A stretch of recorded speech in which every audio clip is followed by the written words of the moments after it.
이리아와의 주와 선아입니다. 네, 오늘은 법무법인 대한중앙 대표님 이렇게 모셨는데요. 소개 한 번만 간단하게 해주시겠어요? 예, 안녕하세요. 법무법인 대한중앙 조기현 대표변호사입니다. 저희도 유튜브 채널을 운영하고 있는데 이리아바에서 굉장히 재밌는 컨텐츠도 많이 하고 저희 쪽에서 한번 같이 합방 한번 해봤으면 좋겠다 해서 연락드려가지고 이렇게 함께 촬영하게 됐습니다. 저희가 되게 신기하게도 최근에 변호사 자문을 구할 수 있는 게 있었으면 좋겠다라는 얘기를 했었는데 이렇게 연락을 딱 주셔가지고 저희가 바로 왔는데 그래서 저희가 알아보다 보니까 사실은 구형 군복은 괜찮은데 신형 군복을 입는 것은 문제가 될 수 있다. 니네가 꼼짝하겠어? 진짜로 구형 군복을 입으면 괜찮을까요? 일단 군복 같은 거를 함부로 못 입게 하는 것은 군의 위상이라든지 위신 혹은 일반 국민들에게 오해를 일으켜가지고 공익에 해가 되는 부분이 있을까 싶어서 군복을 함부로 못 입도록 법률이 정해져 있긴 합니다만은 만약에 아무도 못 입는다면은 군인들이 나오는 영화 같은 거 아예 찍을 수도 없겠죠. 신형 군복이라 하더라도 예외 조항이 적용되면 문화예술상 필요가 있다라면은 입을 수도 있습니다. 그리고 지금 현재 전투복으로 사용되지 않는 구형 군복 같은 거는 오해의 소지가 없기 때문에 원칙적으로 구형 군복은 문제가 될 소지가 훨씬 더 적습니다. 구형 군복은 일단 괜찮다고 생각하셔도 돼요. 신형 군복은 문제될 소지도 있지만 이게 명백히 뭐 유튜브 촬영이나 영화 촬영 같은 문화예술의 목적으로 사용한다라면은 공익에 위해 요소가 없기 때문에 신형 군복도 괜찮을 수 있다. 이렇게 정리를 해볼 수 있을 겁니다. 신형 군복이어도 저희가 살짝 개조를 한다거나 리폼을 하면 괜찮은 거예요? 아무래도 실제 군복과 오해의 소지가 더 적을수록 문제의 소지는 적겠지만 또 군복을 함부로 개조하는 자체가 불법을 구성하는 경우도 있기 때문에 역시 일률적으로 말씀드리기는 어렵습니다. 다만 두 분이 사시는 거 많이 봤는데 아까 말씀드린 것처럼 대중을 오해시키려고 하는 게 아니라 문화적 예술적인 측면에서 접근하는 거라면은 가능해! 명쾌한 대답 감사합니다. 속이 확 풀리는 것 같아요. 최근에 여성 유튜버분이 승무원 옷을 입었다가 그 룩북 사건이죠. 네, 맞아요. 지금 아마 명예훼손이라든지 음란물 유포라든지 이런 부분 수사 중인 걸로 알고 있는데 제가 볼 때는 음란물 배포 성립할 가능성은 있어 보이고요.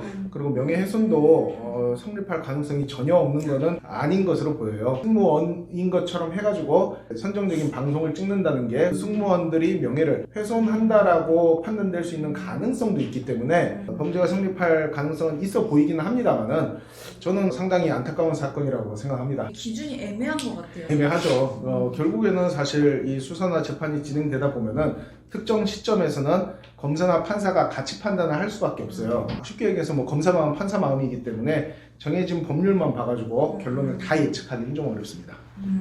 혹시 저희 그 여군 쇼츠 보셨나요? 예, 좀 맞습니다. 저희가 다른 게 문제가 아니라 물론 군복을 착용한 것도 문제였고 마지막에 다섯째 오빠가 호스트가 선수라고 하는 것 때문에 군인을 비하한다는 오해를 좀 받았었거든요. 이런 명예훼손이라든지 이런 부분은 가치 판단이 많이 개입되는 부분이기 때문에 누군가가 문제를 삼으려고 든다라면은 문제는 될 수도 있지만 제가 봤을 때 이 사건이 어떤 유죄나 불법 행위를 직접 구성하는 그런 안 좋은 결과까지 이어지기는 어려울 것 같습니다. 너무 걱정하지 않으셔도 괜찮을 것 같습니다.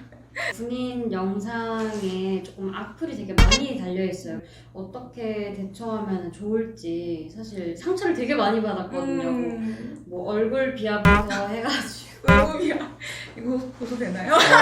상습적으로 악플을 단다라면은 얼마든지 모욕죄로 고소할 수도 있고 두 분이 하지 않은 사실을 막 섞어가지고 올린다라면은 명예훼손으로도 고소할 수 있는데 지속적으로 악플이 달리는 거를 막기 위해 가지고 경고의 의미에서 고소를 하는 경우도 꽤 있다라고 봅니다. 어쨌든 고소를 하게 되면 번거로운 일이 생기는 게 본인들이 고소인으로서 경찰서 가가지고 또 진술도 해야 되고 그런 일도 있기 때문에 저는 변호사지만 또 변호사이기 때문에 뭐 고소 고발 속에서 또 먹고 사는 사람이지만 의뢰인들을 만났을 때 지금 하는 어떤 법적인 조치가 진짜로 의뢰인들한테 실익이 되는지 그러면 아무래도 지금까지 많은 의뢰인들을 만났을 것 같은데 일단 기억에 남는 사건이 있을까요?